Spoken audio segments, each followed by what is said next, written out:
अस्सलामुअलैकुम दोस्तों, कैसे हो? उम्मीद है आप सब खैरियत से होंगे। तमाम दोस्तों, मैं आज आपको बताने जा रहा हूँ ओमान के बारे में कुछ मालूमात, यानी ओमान के वीज़ा के बारे में, ओमान के खाना पीना रहन सहन के बारे में, ओमान का जो आज़ाद वीज़ा है उसके बारे में, और जो कंपनी वगैरह का वीज़ा है उसके बारे में। तो मैं आप इस बारे में को मज़ीद मालूमात जो मैं आपके साथ शेयर करना चाहता हूँ, ताकि सब लोगों को पता चल सके जो यहाँ आते हैं वो अपना एस्टिमेट लगा सकें, यानी उनका टोटल ख़र्चा कितना आता है और वो क्या कर सकते हैं यहाँ रह के, उनके क्या क्या परेशानियाँ हो सकती हैं। तो दोस्तों, मैं आपसे बात करूँगा आज़ाद वीज़ा के बारे में। तो दोस्तों, नंबर 1 पे आता है आज़ाद वीज़ा, जिसे हर कोई बोलता है आज़ाद वीज़ा, आज़ाद वीज़ा। दरअसल में ये आज़ाद वीज़ा नहीं होता, ये एक कफ़ील, जिसे अरबाब बोलते हैं अरबी में, ये इसका वीज़ा होता है। इसके तहत काम करना पड़ता है। अगर वो इस वीज़े में वो इजाज़त देता है कि वो काम बाहर जाके कर सके, यानी उसमें काम जो है वो आज़ाद होता है, लेकिन आदमी जो होता है वो कफ़ील के तहत काम करता है, इसीलिए इसको एक आज़ाद वीज़ा के नाम दिया गया है, लेकिन एक आज़ाद वीज़ा बिल्कुल नहीं है। तो दोस्तों, आज़ाद वीज़ा के बारे में जो अखराजात है वो बताना चाहता हूँ। अगर आप किसी सिटी एरिया में रह रहे हैं तो आपको वहाँ रिहाइश के लिए कोई रूम वगैरह चाहिए है, तो वो मंथली जो होता है वो कम से कम एक रूम का रेंट जो है वो 20 से 25 रियाल होता है। एक रूम का रेंट मंथली का, खाना पीना वगैरह छोड़ के, इसके अलावा एक रूम का रेंट जो है वो किसी सिटी एरिया में उसका 20 से 25 रियाल रेंट होता है।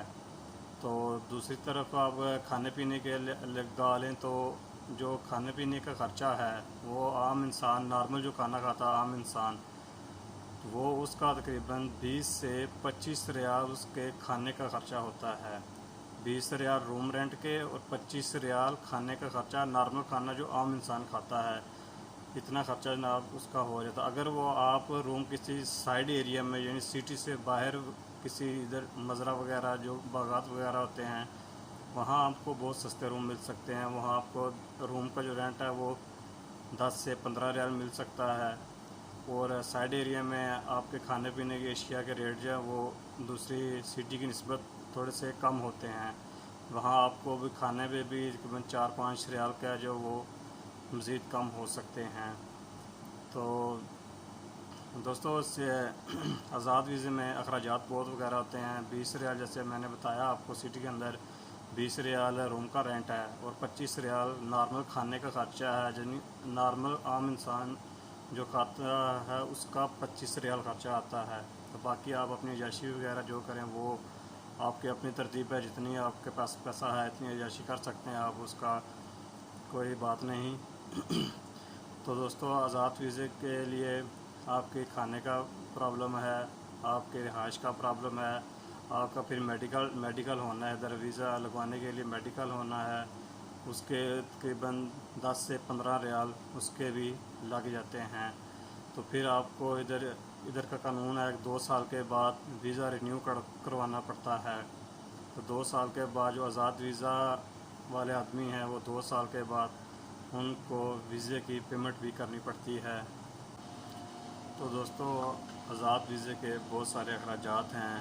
जो इंसान पाकिस्तान से नया आता है इधर काम करने के लिए, उसके लिए बहुत मुश्किल हो जाती है। अगर कोई उसका अपना अजीज़ी करीबी रिश्तेदार है तो वो अफोर्ड कर ले तो वो उसके लिए बेहतर होगा, वरना बहुत मुश्किल काम है यहाँ पर। दोस्तों, यहाँ पर मैं बता रहा था आज़ाद वीज़े के बारे में, मुझे आज़ाद वीज़े के नाम पे हंसी आ जाती है। ये आज़ाद वीज़ा सिर्फ नाम का आज़ाद वीज़ा है, बाकी इसमें ऐसा वगैरह कुछ नहीं है। जैसे लोग बोलते हैं हमारा आज़ाद वीज़ा मिल गया, ये हो गया, वो हो गया, लटर पटर हो गया, ऐसा कोई कुछ नहीं है इसके बारे में। तो आज़ाद वीज़े के भी ये अखराजात मैंने अगर कोई आदमी आज़ाद वीज़े पे इधर आना चाहता है तो उसका वो मैंने आपको एस्टिमेट लगा के मंथली तकरीबन 60 रियाल जो उसका है वो अपना खाने पीने का, रिहाइश का ख़र्चा है। अगर बाकी जो अरबाब वगैरह जो कफ़ील है उसकी मंथली कफ़ालत भी होती है। कुछ अच्छे आदमी होते हैं वो कफ़ालत नहीं लेते, लेकिन कुछ ऐसे भी होते हैं जिनको 10 रियाल और 15, 10, 15, 20, यानी 10, 15 या 20 रियाल तक ऐसे अरबाब है जो महीने के मंथली कफ़ालत लेते हैं, यानी वो अपने महीने के महीने उनको इतने पैसे लाजमी देने पड़ते हैं। तो मैं तो दोस्तों आपको बेहतर मशवरा यही दूंगा, अगर आपको किसी कंपनी वगैरह में या किसी शॉप वगैरह में या किसी का परमानेंट आपको जो वीज़ा मिलता है ना, तो वो आपके लिए बहुत बेहतर अच्छा रहेगा आपके लिए, क्योंकि इसमें आपके खाने पीने की टेंशन नहीं होती। वो कंपनी वगैरह जो शॉप वगैरह वो आपको हर चीज़ प्रोवाइड करेगी, आपका खाना पीना, रिहाइश रूम, मेडिकल पूरा वगैरह हर चीज़ वो आपको देगी। तो वो आपके लिए बहुत अच्छा काम रहेगा।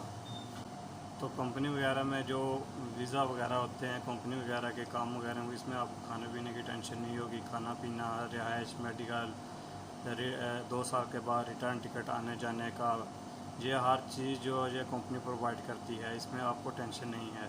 इसमें ना ही आपको कफ़ालत वगैरह देनी पड़ती है, ना ही आपको खाने का टेंशन, ना दूसरा कोई ऐसा वैसा मसला होता है। तो दोस्तों अभी जो वैसे हालात हैं काम के अभी के दोस्त, तो इसमें काम के हालात भी बहुत ख़राब हैं। बहुत काम यानी काम के हालात बहुत ज़्यादा ख़राब हैं।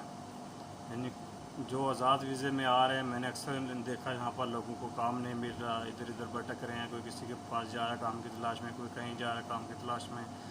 तो यहाँ भी सेटल वही हैं जो पुराने हैं, यहाँ पर जो ऑलरेडी पहले काम कर रहे हैं, तो वही सेटल हैं यहाँ पर। बाकी तो आपकी अपनी मर्ज़ी, अगर आप यहाँ पर मज़ीद ओमान में आना चाहते हैं तो आप किसी अपने कोई दोस्त वगैरह से, रिश्तेदार वगैरह आपको यहाँ पर मौजूद है, आप मज़ीद उससे मशवरा करें, पहले कंफर्म करें खाना पीना, फिर यहाँ आए।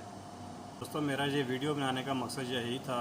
मैं सुपरमार्केट में काम करता हूँ, आपके सामने शायद आपको मेरा बैकग्राउंड नज़र आ रहा होगा, पीछे आप शायद पूछने में कहाँ बैठा हुआ है।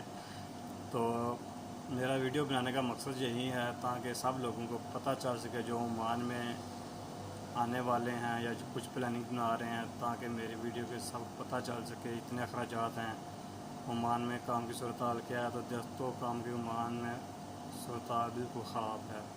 इससे अच्छा अगर आप अपने मुल्क में रह कर 35 से 40 हज़ार रुपये मंथली कमा रहे हैं, तो आपको मेरे ख्याल से इधर आने की ज़रूरत नहीं है, क्योंकि इधर इतने ख़र्चे वगैरह अपने निकाल के तो कुछ फ़ायदा नहीं है। तो तमाम दोस्तों का बहुत बहुत शुक्रिया। ओके, खुदा हाफिज़।